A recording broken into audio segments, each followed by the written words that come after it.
This ain't tripping. I can show this on here. Really ain't showing shit, nigga. Yeah. It's trash, nigga. This ain't, Yeah, shit ain't even real, nigga. Nigga be like, woo!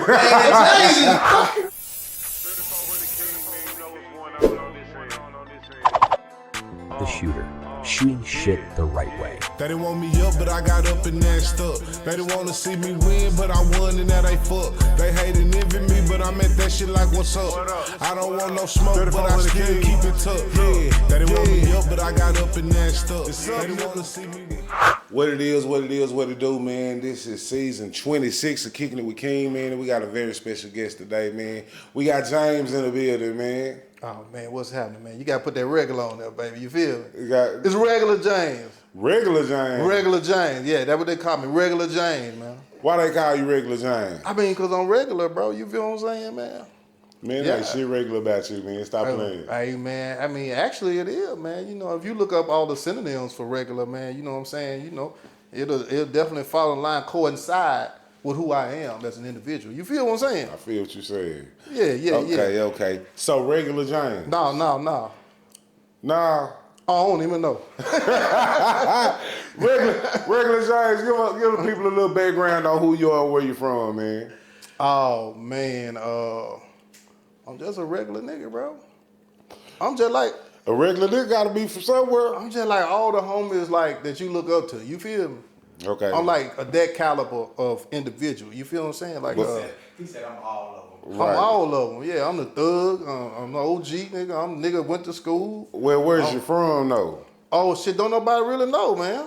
You ain't gonna tell us? Really, if somebody tell you, well, if I tell you where somebody said I'm from, it would be hearsay. Because if they told me, like they say, okay, well, when was you born? I said, man, shit, I don't know, nigga, but my mama told me. So technically, that's hearsay, right? In court, that would be hearsay. No, am I bullshitting? In court, that would be, yeah, that would be hearsay. Nigga told me where I'm from. Well, hearsay. Where you allegedly from? Man, they say I'm from a planet called Zoxite. Zoxite. Yeah. So you not from Earth? So you Hell no, man. Earth fucked up, bro. Earth very fucked up. Yeah, I don't know, man. Earth is weird, man.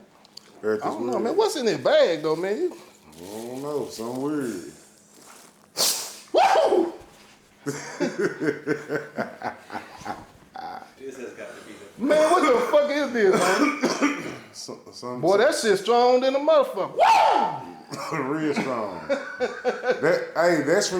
That's not of this world either. That's from Planet Za.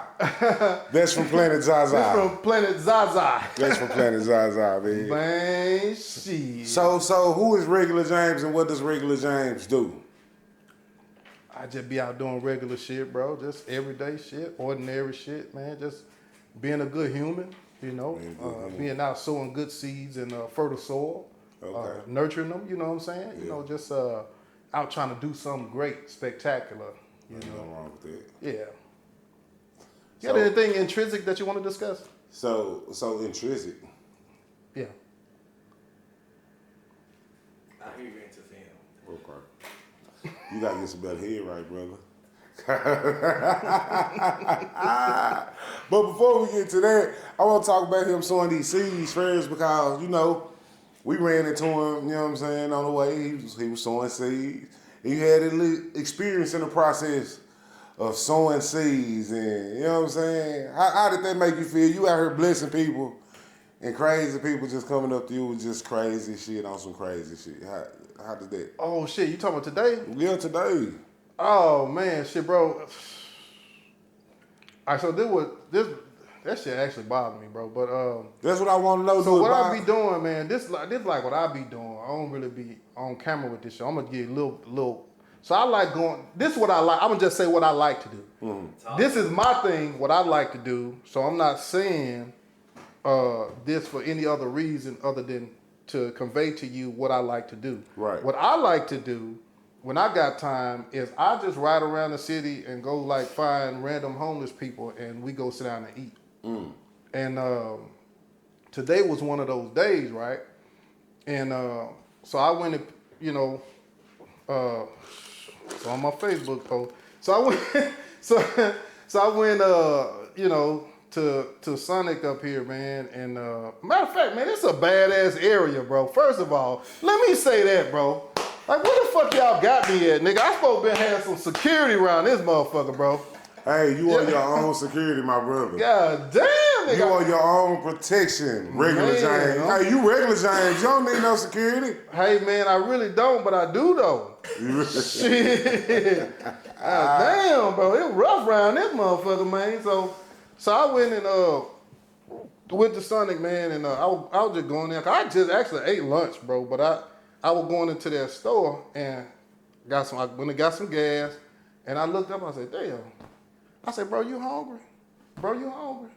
They're like, yeah. I said, man, y'all come with me real quick, bro. We went up in there and got something to eat. So I buy the people the food, and this kind of shit really just make you kind of look at humanity sideways. Like, what people, you look at people like, come on, bro, y'all really with the bullshit? Right. So I bought the dudes the food, and so after I paid for the food, the manager looked at me and looked at them and told them, y'all can get y'all food and go outside and eat. Wow. And man, that shit fucked with me so bad, bro. I was like, wait a minute, bro. Wait a minute, man. We say what now? Yeah, they gotta go outside to eat. And they was like, don't make a big deal out of it, you know, it's cool. Cause I about to say, nah, bro, we not finna do that. Yeah. I said, these people can come in here and sit down. Y'all can let me come in this motherfucker and pay and eat, but y'all gonna tell these homeless people, I guess they don't look a certain way. They don't look, you know what I'm saying? And I ain't really fuck with that type of shit, bro. So I just, you know, I was finna cancel the order actually, but the dudes was like, they was hungry. They were hungry. Yeah, no, that's the part that really like fucked me up, because I was gonna be like, bro, let's just go somewhere else. I would have been a little late, but I would have been like, bro, I was on some more shit. I wasn't even gonna tell you that shit happened, but y'all pulled up while the shit was happening. Right. Yeah, so yeah, that was some whole ass shit, man. I don't fuck with Sonic behind that, bro. Yeah. And I don't fuck with that particular Sonic either, so let's expose them bitches. And Sonic on Riverfront at the corner, connected with 7-Eleven. I don't know what the other cross exit is. That 35? Is that 35 or 67? That's 35. 35 on Riverfront. You Sonic, count your motherfucking days, man. But yes, sir.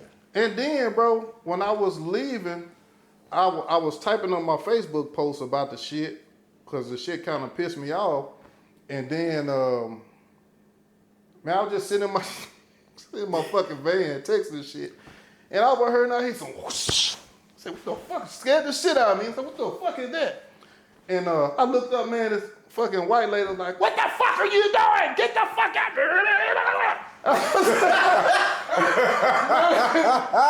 I look at first, man, she caught me so off guard. When I seen what she did, she took her fucking drink and splattered the shit on the side of my van. And I'm like, God damn, my shit ain't just been washed, but bitch, what you doing? I'm sorry, cut that. I don't even call women bitches, bro. But this is just how I felt. Now leave it, because that's how I felt. I don't do that. I don't be disrespecting women, but I wanted to say that to her, because that's how that shit made me feel. But she threw that shit on the side of my van, and she was talking crazy and shit.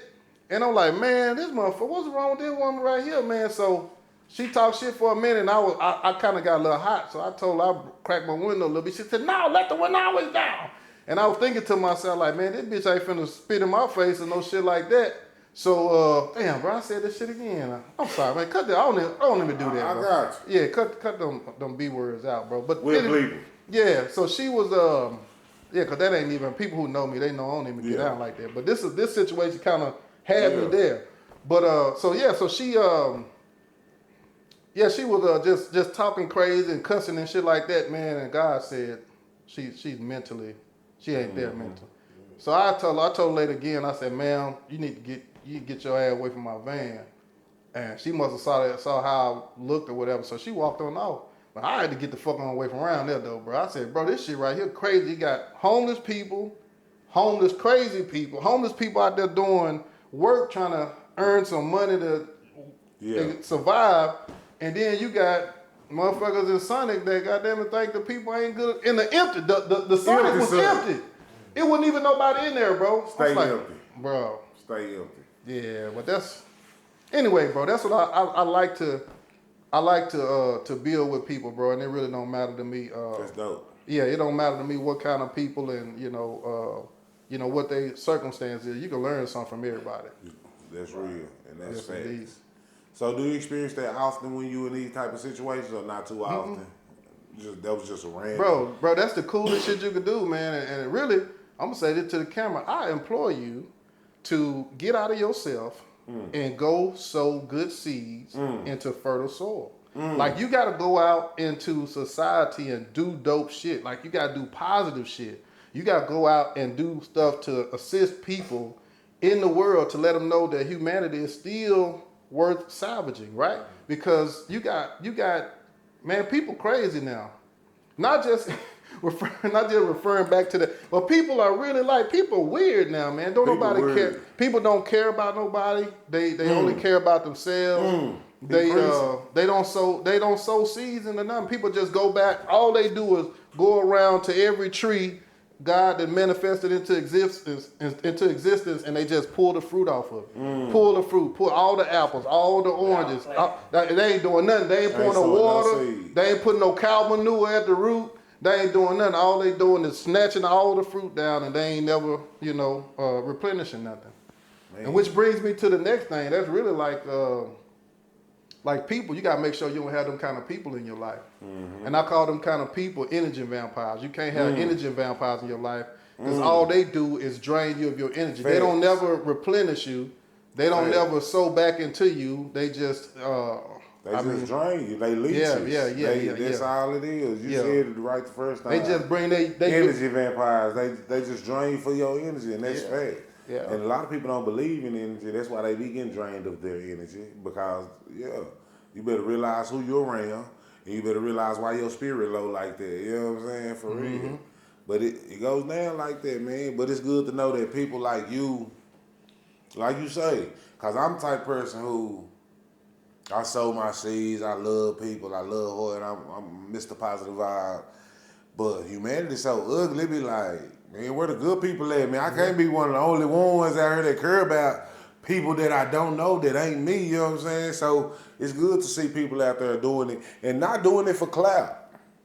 That's the main thing. Yeah, man, because people know me like, I don't know what platform you're going to be putting this, this content on, man. But people who, I've been out, I put it like this, I've been in Texas for, this year would make 19 years. Okay. So I've been out here about 18 and a half years. And people that have met me, man, in so many different seasons, they've all kind of like, it's weird how they keep kind of rotating, coming back around, and you'll see people that you met many years ago. But one thing I can say, man, is a lot of people that I've built with, they've kind of, came back around in some shape, form, or fashion to thank me or acknowledge what I'm doing or to assist me in something that I'm doing now, which I kind of love that though. So people ain't gonna do that if you got some fucked up energy, bro. I mean, you got to think about that. People don't really. It's hard for people to sow into people now anyway, but to sow into somebody who on some bullshit kind of time, man, people just ain't gonna do that though. Yeah, people ain't gonna do it. Why would they? And why should they? No, they ain't gonna do it. With that saying, what do you do? Let's talk about what do you do. You how did you get into film and get into production and all this? Okay, so originally in late '99 and 2000, I started a record label, Bangin' Boy Records, right? Mm-hmm. And my goal really was, my goal was really to bring all the gangsters and the vice lords together in the city to do something positive. And one thing I was passionate about was music, and I really just was like, damn, man, some gangsters that know how to rap and some vice lords that know how to rap. And, right now it's kind of crazy in the city, everybody beefed out or whatever. This was Dallas or what? No, this back home in Mississippi. Mississippi? Yeah, I'm from Vicksburg. Okay. Yeah. So, but I had so much love on both sides, you know what I'm saying, and I didn't have any problems with, with none of the gangsters, because I'm a vice lord, but I didn't have any problem with none of the gangsters at that time. And the ones that, that was kind of the movers and the shakers, they all respected me for how I moved in the city. So I started, recording music, producing beats, and recording people, and everybody was just coming to my house and shit. People was coming to my house from all over the place, bro. I had some people that was originally, you know, in the No Limit camp. It was a guy named Bad Leg. He was pretty good, man. He had his leg shot off, and I wonder where that brother at now. He had his leg shot off with a 12 gauge. He said, but that nigga was cold though. You said his name was Bad Leg? His name was Bad Leg. He was signed to No Limit. This was like in 2001, 2002 or something. So I don't know when he was signed to No Limit, but he was signed to No Limit around that time or before. I don't know the exact years, is what I'm saying. Okay. And then one of my another brother that I met along the way. I don't know why. How did I get into that? Oh, we was talking about producing and how that went. So yeah. So we had this thing in the city where really kind of, my house was off limit for beef anyway, right? Because you know, at that time, you know, I had a son and a daughter, a little son and a daughter. So I told him, I said, hey man, y'all welcome to come to the hood, man, but y'all gotta leave that bullshit where that bullshit at. So I ain't never had no problem, but I had brothers coming from everywhere. Oh yeah, that's what I was getting into. So some of the homies that I was dealing with had all kind of different relationships with people outside of the hood. And I eventually met Smoke D. Y'all remember Smoke D? He was signed to UGK. Yeah, he from the city. He was locked up on that I think it was Riding Dirty CD. He was talking, Pimp C was talking to him. He was in prison or something. Okay, I think I know what you're talking about. I didn't know who that was, but I think I know what you're talking about though. The reason why I say that, I'm saying that because I got so many people, bro, masters, right? Over the 25 years that I've recorded music, I recorded with some of everybody, bro. And I had a lot of fun doing it, you know. It was it was a lot of trash music, but some, no, nigga, I ain't gonna bullshit. It was a lot of trash music, but there was some jewels in there too.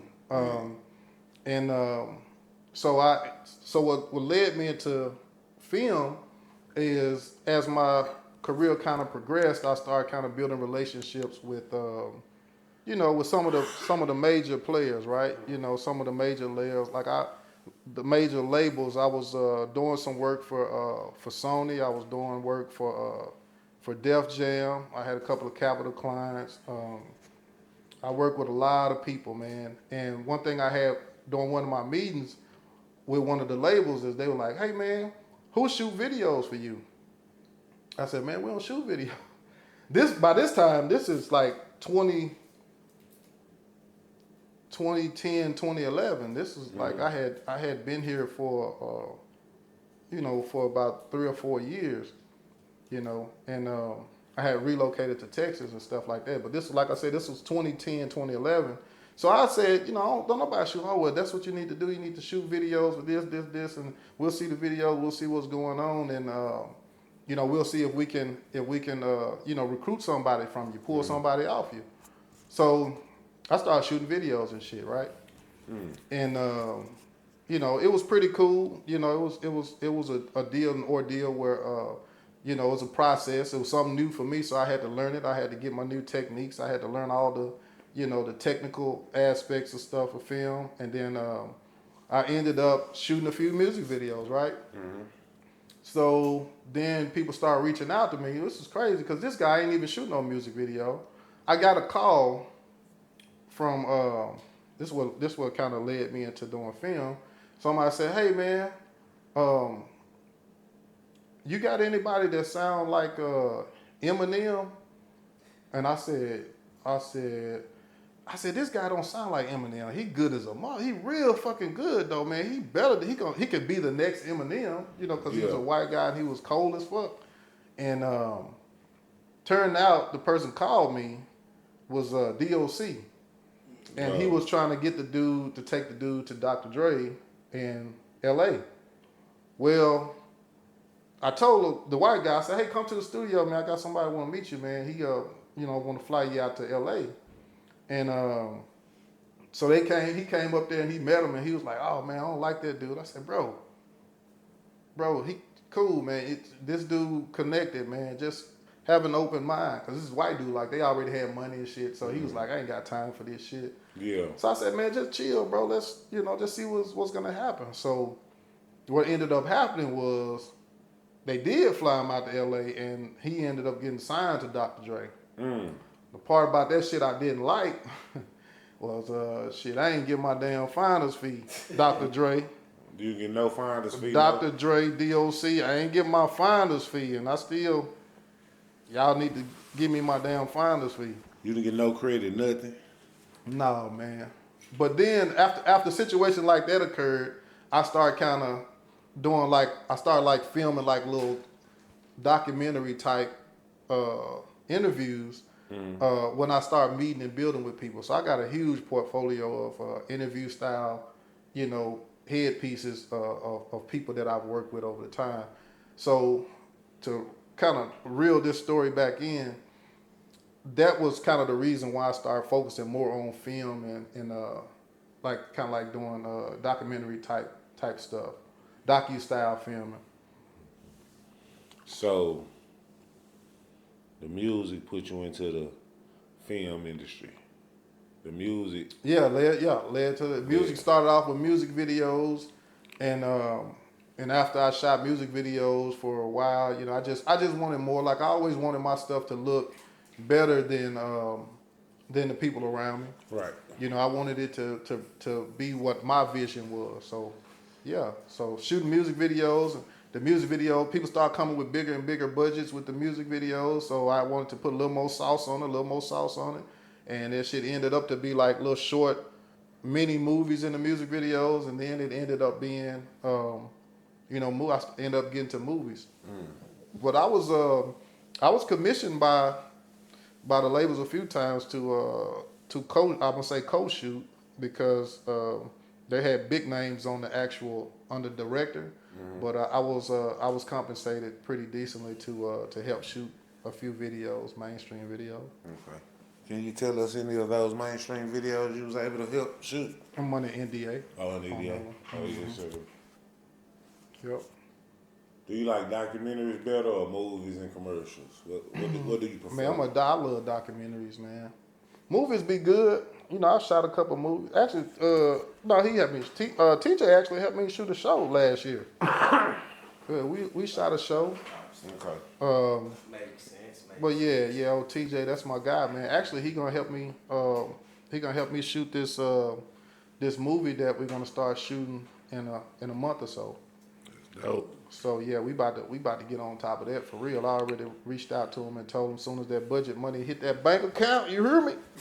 We acting. Nah, for real. That's how it's supposed to be. I'm gonna cash out my guy. Nah, for real. So what is it about documentaries that's better for you, or that intrigues you more than the movies or commercial or that type of thing? I love information. I'm a big researcher. I love reading, man. Bro, that can go way left. I be reading some shit, bro. Yeah. I do a lot of research on who we are, where we come from, where I think we going, what's going on in society. I love history. I love science. I like to know. I'm one of them people. I like to dig and see. Okay, you say this where black people come from, but where did we come from? Why you don't have no information readily available for that? So that tells me either you know where we come from and you're suppressing that information, or you don't know where we come from, which means I definitely need to go figure out, where we come from, because you telling me some shit that you might not even know about. But they do know, bro. They just suppressing all that information. Yep. They try to hide it from us, keep us uneducated. They don't want us to know the truth and the real, but absolutely, we know what's up with that. You know what I'm saying? The real does. You know what I'm saying? But I want to take a step back to the Banger Boy Productions. Look at you. Let's go back to the Banger Boy Productions. Man! You said you had some big meetings with some labels and this, that, and third. Did anybody? What was the white guy? Was the white guy your artist, or was he just the artist you knew? I never took ownership of any artist, bro. Okay. If I had done that, I'd be rich right now. Cause I'm telling you, man, like I've worked with I work with a lot of people who come out the Metroplex that ended up kind of doing pretty decent for themselves, and you know, different people who not from the Metroplex. Like sometimes I'd be like, man, I should have put a contract on this person, a contract on that person, but really I wasn't really interested in. I really wasn't interested in like grooming people. Right. Like I just want to look. I'm gonna focus on being an engineer. I'm gonna be a dope engineer, and you know, you pay me for my services so I can continue to build my company, build my brand. That's how I get money to invest into you know film equipment and stuff. Because if I had a kind of just took all these guys up under my wing, sure, somebody could have possibly you know broke out, did very well, and I could have made a lot of money, but. That was a risk I really wasn't real interested in taking though. I feel that. I just ain't want.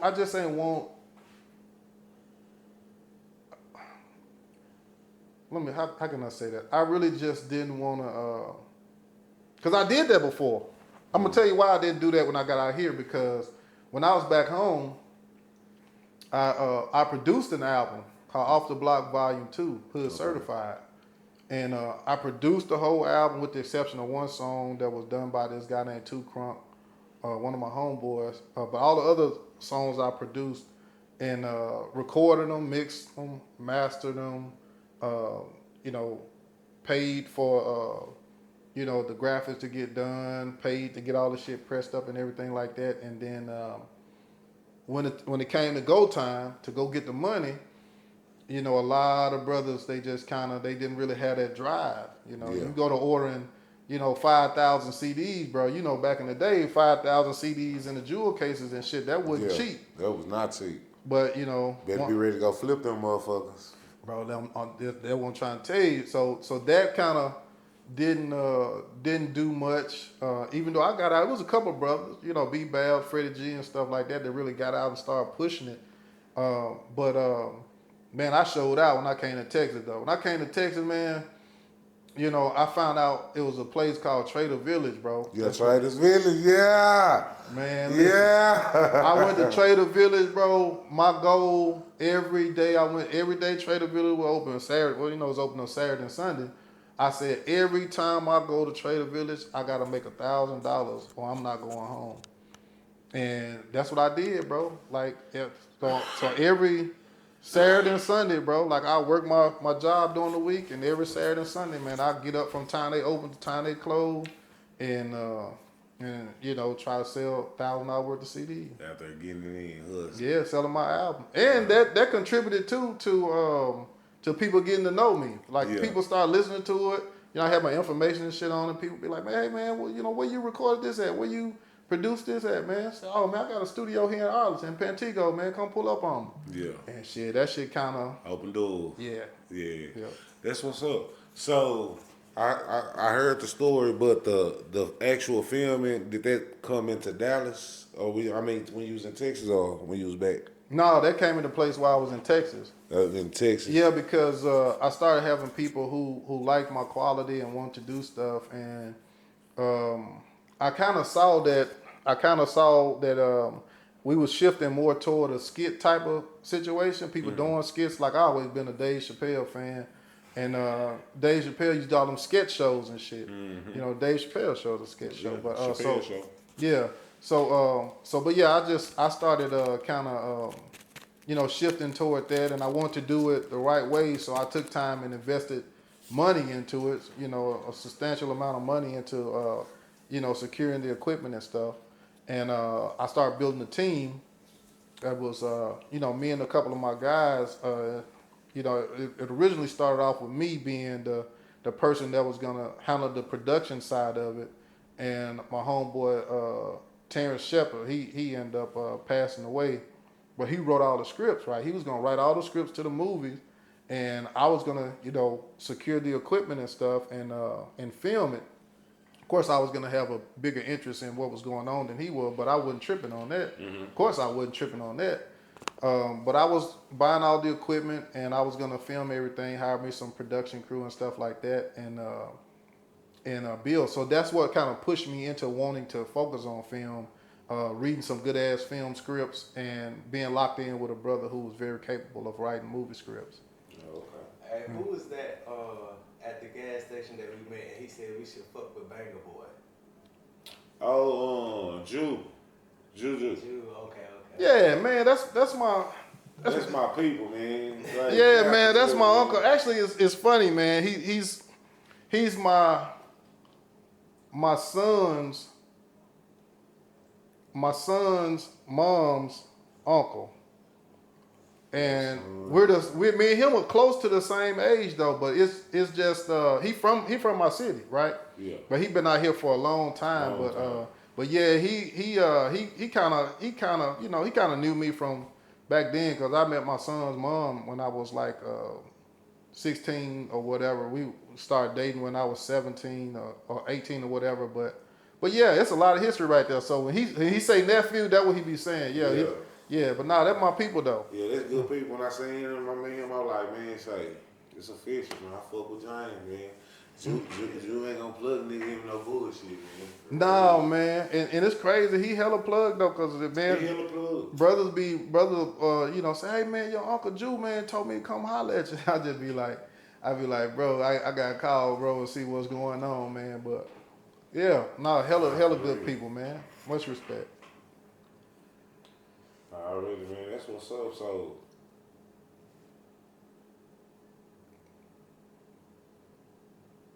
So tell us about your film company. We know about Banging Boy. Tell us about your film company. Okay. When they get started, how they come about? So yeah, DFW Film Crew was my my segue kind of out of doing so much music, you know. I'll tell you why though, bro, because I don't want to sound jaded with music. I'm just telling you the truth. The problem I was running into with music in the DFW is I feel like a lot of these brothers didn't really want to invest in themselves in the way that they needed to invest in themselves in order to kind of catapult their careers up, because you know they'll come to the studio once every blue moon. You know, they'll hit me up and say, hey man, I want to come to the studio, or I want to get some CDs duplicated, but it isn't consistent. Like they were very inconsistent, man, and they just it seems like if they wanted to really push my clients anyway, right?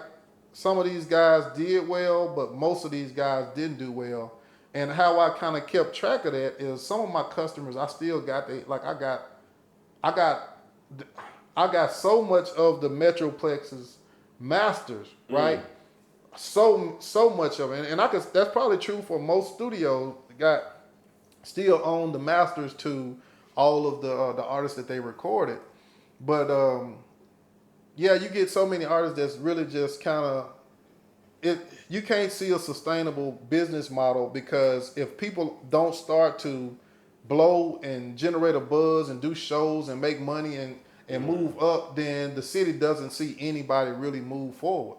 So if they can't see people move forward in music, guess what's gonna happen to the music scene? People gonna be like, man, ain't nobody really blowing up around here with music, bro. We gonna, I mean, you seen brothers, just a handful of brothers really get some traction and do stuff, but it wasn't like, you go to Atlanta, man. It wasn't major. It wasn't major. Like, no, it really wasn't major like that. A lot of stuff you saying, being from Dallas, in the Dallas scene, music, and now production, I know exactly what you're talking about. I agree with you completely, 100%. It's like they don't want, people don't want to do what it takes. You know what I'm saying? And then the people that have got a buzz, for us from my experience, what I see, they're happy with being popular, not famous, but popular locally. You know what I'm saying? They might be getting some type of money to come perform or host at this club, but like you said, what's the next level? You got to push and keep pushing up. And I agree with you 100%. You gotta want some money, man. So that goes, like I say, when I was saying I wanted to transition out of the music scene, man. As much as I love music, like I say, I started doing it, man. Like like when I was 19. So this was early 2000. So 2000 to really last year, bro. Last year was my hard cutoff on music, because I saw that industry go from a dream to a viable source of income to where now I'm making 6 figures off of what I'm doing with music to going back down that hill. Like I remember we hadn't met at this time, but I used to own this company. When I saw where the music was doing in the DFW area, well, just everywhere really. So when the rise of the independent artists came, and independent artists, this was like for me seeing it and being involved in it from like the 2010 on up to about 2000 out this way 2020 maybe 2021 is when it like really started. So when everything happened with the streaming, when streaming really popped off, that's when artists, I feel like artists stopped really fucking with music. Cause see how artists used to get money is they used to, duplicate CDs. Yeah, so they used to be out there slinging them CDs and stuff. Right. And that's how I made a ton of money doing that, because like I really invested into the robotics and the infrastructure into being able to do that. Like at one point, up until I retired that line of business, I could do up to 10,000 CDs a day. Damn. I had the robots. By yourself? Yeah, because I didn't really, I did it by myself, but I didn't really have to do a lot because I had machines that you put like 300 CDs in each one, and the machine would take the CD out, put it in a thing, burn the top on it. I remember them. Yeah. Yeah, so it did that. So I had about 10 of those. Damn. And so I had about 10 of those. Damn. And then I had like a whole bunch of burners. Bro, I had a whole operation, bro. I had this company called Super Dupe CD and DVD Duplication. I think I probably got some CDs from you before when I was an artist. Yeah, it would have said Banger Boy Distribution on there. I don't know if you remember when I told you, I was like, listen, it's crazy how the story goes, because when he was telling me about you and telling me about Banger Boy, I was like, Banger Boy sounds so familiar to me. I don't know why. I was like, Banger Boy sounds so familiar to me. Yep. Then I saw Jew. Literally minutes later, stopped at a random gas station. Not a gas station I really go to. This nigga, Jew, what's up? Started talking about, nigga, good people, nephew. You know what I'm saying? Yeah. Bro. Yeah, I don't believe in happenstance though, bro, because that was supposed to happen. That was supposed to happen, bro, on me, bro. That was supposed to happen. And it's just crazy how it happened, like literally, like TJ can, bro, witness, like it literally flowed like an unbelievable storyline type shit. Like, that shit didn't happen. Let's make a movie of it. That shit happened. Man, listen, bro, if I had somebody documenting the whole Banger Boy thing, bro, that shit was crazy, bro. So is Banger Boy still a business, or is it close to business, or where does it stand? I mean, I still own everything and all the assets. I just don't. If I meet some brothers that I feel like is worth my time like that, bro, I don't know, but I'm just happy right now with doing film, man. I travel a lot doing film. Like I just came back, from Houston. I do a lot of work in the Texas Triangle, which is, the DFW, all the way down 45, all the way to Houston, all the way over to San Antonio, and all the way back up. So that's really where like I get most of my bread in the Texas Triangle. But you asked me, about DFW Film Crew, and I was kind of getting it, kind of going from here to there to get to it. But the reason why I how would you say, not really retire my recording studio and focusing on film, they're really one and the same though, because most of the stuff I use for recording audio for the studio, I can still use for film. Mm-hmm. But the film stuff, I make way more money off of it. So DFW Film Crew, like I said, it was born at the perfect time, really, where I needed another segue. Because when I opened up my studio in Arlington, in Pantego in 2010, I opened it feeling like, hey man, shit, you gonna be one of the dopest engineers out here, so you gonna get business, you know. So it was a faith move, bro. I walked out from my job. I walked out from Bank of America, bro. I jumped up and chunked them people to deuces. Said, man, God told me, go do my own thing. Yeah. And I believe that with all my heart, bro, because, you know, 15 years later, bro, this will be the 16th year since I left corporate America, bro. I'm still doing my own thing, you know. Salute. So that was one of the things that I kind of used as my fuel, but to see how I transitioned all the way into doing film, and doing film at this point, and kind of the way that I'm doing it now, man, it's really starting to do what I envisioned it doing, because I said, man, I know what it's like to be self-employed. It might not mean nothing to some people. It might mean everything to some people. But for me to see, you know, 6 figures off of something I created, bro, you know, year over year, man, shit, bro, you can't sell me on nobody else's dream. Nah. You know, so when I came into film, I kind of had a plan. Like I kind of went into music because that was my passion. Like I was crazy about music. I love music. Like I come from music, but when I got into film, it was more of a strategic approach into creativity and generating revenue off of my creativity. But one thing about film is the film equipment is expensive as a motherfucker. Boy. So it took me a little bit more time to do that, to buy the equipment and shit, because the shit just so high. So high. So, but what I do like about film is, you know, sometimes, man, you could just jump around and get in the right situation, man, and somebody will cut you a $30,000, $40,000 check to do a little project. You know, you might get 10 or 15 here or there or whatever. Sometimes you might get 20 or 30, but it's some money to be made in film, though. Some money to be made in film. Now, I heard you say you slanging them CDs and out there putting in the work, but I keep hearing you say producer, engineer. At any point in time, was you ever an artist? Was I an artist? Yeah. Yeah, man. I did some songs, man. I actually, bro, I did a project. My last solo project was I really did this project to show artists how to do it. Like I didn't. My only goal was to show artists the process of creating something from scratch and then generating revenue off of it in the end. But I did a project called "Wait for Me, I'm Coming," and the Mo Gutter edition is I think it's like 22 songs on it. They're short songs. It's really just me kind of like you know what I'm saying, just practicing in the booth. Yeah. But shit dope though. I made some money off of it.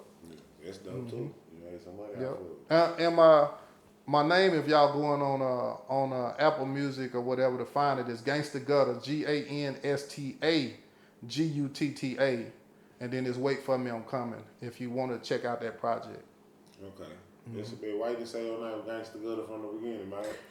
No, that's my rap name, bro. No, Yeah, that was my rap name, bro. Shit. Say, but on a serious note, it seems like you're well knowledgeable as far as the music industry and the film industry.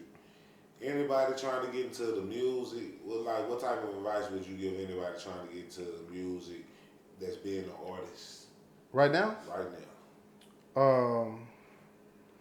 What advice would I give an artist right now about if he wanted to pursue a career in music?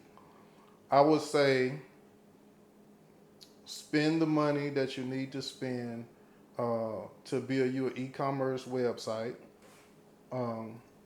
Record all of your music. Create a digital catalog of your music, which is what you're going to do anyway. You create a digital catalog of your music and you sell your music direct to the consumer. At this point, that's what I would recommend people do. So what that means is you're going to own 100% of your royalties, your funds. You ain't going to, get, 4 1,000ths or 5 1,000ths of a cent Let me see. That's tenths, hundred. So basically, Yeah, they should be their own distributor. That's just self-distribute. Yeah. okay. Self-distribute. Yeah, if you self-distribute, you get to keep more of the money, but it requires you to do more work. But one thing I can say, because I've done it both ways, when you self-distribute, it's kind of like being an Ice Cube and being whoever you want to use, being signed to a major label. Like as a major, as an artist to a major label, which is when you got DSPs or you being distributed by somebody else that's getting a portion of the sale. They can, yeah, man, you could go platinum, bro, and not see the kind of money that somebody who Ice Cube that can go gold and pocket way more money than you. You know what I'm saying? He might be seeing, 95% of the revenue, and you might be seeing 10% of the revenue. So that's a real big ass difference. Big difference. Huge difference. Now on the other side, anybody getting into film, what type of advice would you give them getting into film production? Practice group economics. Yeah, practice group economics because, and I've always, and I'm saying this the most humblest way possible, man. I've always been like a trendsetter, bro. Like I've always been the go-getter. Like I've always been the one who make the shit happen. And that shit expensive, bro. It's hella expensive. I mean, it's a lot of time and money that you lose. Like I feel like if I had more me's around me, I would be further along than I am, because when you got other brothers, just say if you say, hey man, we need to get this camera, and this camera costs $5,000. Well, if you had 5 other U's, you could say, hey, everybody just chip in $1,000, and all of us use this camera for our projects. And some people be like, oh man, what if I want to use those? You thinking wrong. If you're thinking like that, you're already thinking counterproductive. You're already thinking about some selfish shit. You already being selfish. Yeah, the first thing you have to say is, okay, if all of us, pay 20% each of the cost of this camera, then we can look at the calendar and say, okay, in a regular month, we can allocate 20% of the month to each of us, right? Or 1/5, you divide 30 by 5 and say 6 days, right? 6 times 5 is 30. 6 times 5 is You right. 30, right? Okay, yeah. You right. Shit, don't you know, like, damn, bro, my No, trip. you right. 7 times 5 is 35. That's what I was thinking back. But yeah, so you would say, okay, if it's 5 of us doing this, each of us gets 6 days apiece to use this camera to generate revenue. And if people thought like that, then they would see how expeditiously they'll grow. But man, it's rough to get some of us to think like that though. It's hard, bro, because I know for a fact, bro, when you go to some of these places, man, some of these damn cameras be costing, $8,000, $10,000, $12,000. Then you gotta buy batteries, you gotta buy, lenses, you gotta buy SD cards. You gotta buy so much, bro. Sometimes you gotta buy upgrades, like software upgrades and shit. You have to pay for software upgrades sometimes. With Sony you do. Yeah, if you want some features on some of the cinema cameras with Sony, bro, you got shit. Some of that shit be costing $500, $1,000, bro. For an Can't upgrade. tell that to the Sony man. A software upgrade. But this when you messing with like the F6s and shit. F6. Yeah. What's it? I know what you mean. FX6. If it's FX6 now. See, some of them FX5, FX6. Some of the Sony used to have an FX6. Nah, no S's. Okay. It was S's. I'm saying, I know for a fact it's Sony that you gotta buy the damn. It ain't what these motherfuckers think it is. so far, all the upgrades and No, you gotta buy them cinema. On cinema cameras, them hoes they not giving you shit for free, bro. For real. Yeah, they say, oh, you playing this? Oh, this the game. You want to be a big boy. Speaking of, what camera do you use? Man, I fell in love with them Panasonic Eva 1s. I got 3 Panasonic Eva 1s.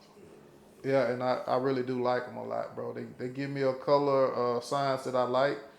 But I shoot flat though. Like I shoot log, and I like Explain that. What you mean by shooting flat?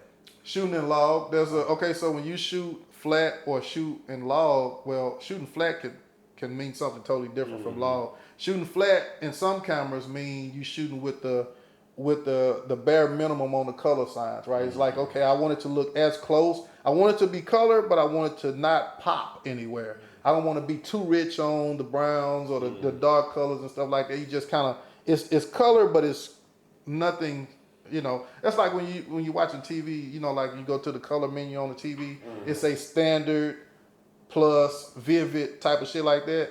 So flat is like the standard color profile. Neutral color profile, that's what that is. And that's for you to have more control in color grade when you're doing certain stuff like that. You know what I'm saying? Well, the most control you can have is if you shoot in log.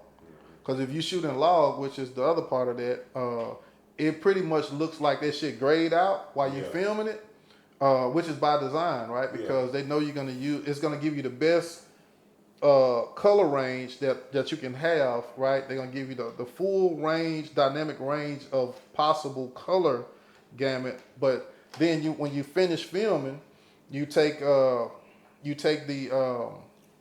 log file and you put it in, you know, into your NLE, which will be like, you know, either DaVinci or Premiere, and then you would use a LUT to bring it to kind of your look. Shout out to LUTs. Yeah. Oh man, LUTs are the shit, bro. Shout out to LUTs. Yeah, LUTs the shit. But y'all make life so much easier. But you know something, bro? You know you can make your own LUTs. You know that? know. Yeah, you can make your own LUT. Yeah.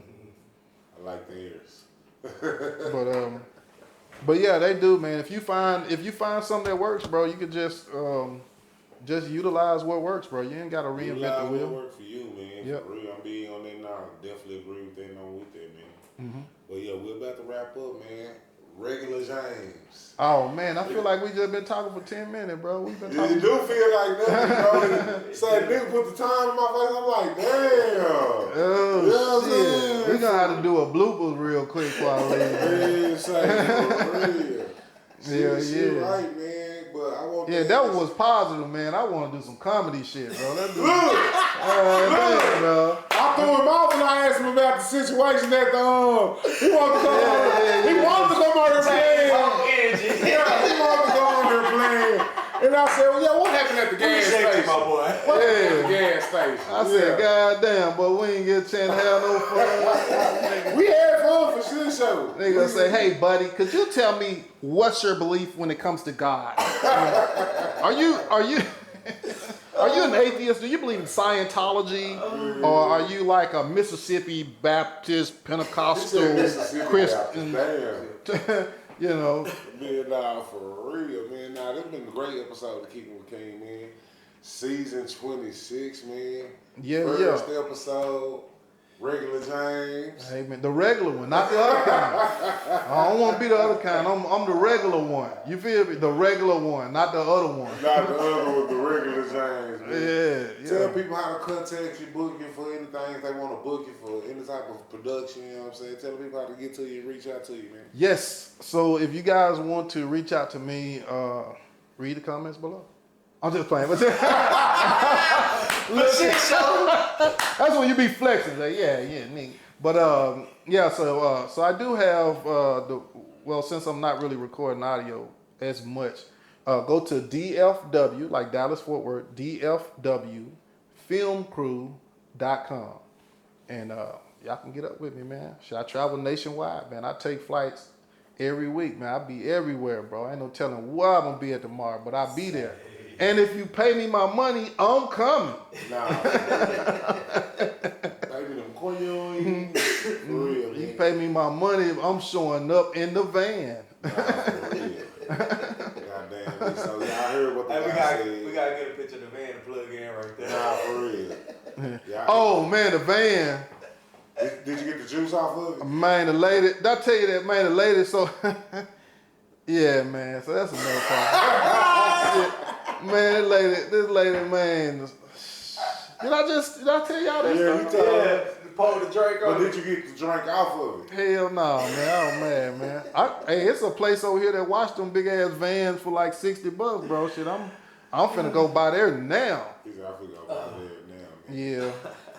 Already, man, I appreciate you for coming to Kickin with King, man. Man, bro, I Make sure y'all, appreciate you. everybody on the live, on the show, make sure y'all tap in, go follow the guy. You know what I'm saying? How can they follow you or you're not on social media?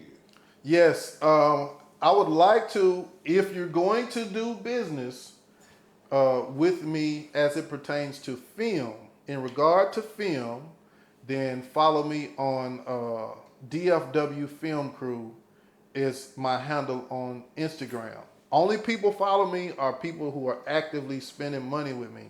I'm not trying to be funny, but I'm just saying that kind of keeps it. Now, if you just want to stay in contact with me on social media, you can follow Regular James on Facebook, you know. But if you want to like secure me for a film or something, and we talking on that, like that type of stuff, you can, you can just on Instagram on DFW Film Crew.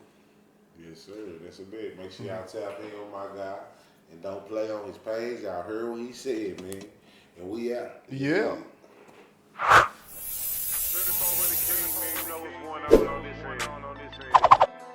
The shooter, shooting shit the right way. They didn't want me up, but I got up and nashed up. They didn't want to see me win, but I won and now they fuck. They hate and envy me, but I'm at that shit like what's up. I don't want no smoke, but I still keep it tough. Yeah, they didn't want me up, but I got up and nashed up. They didn't want to see me win.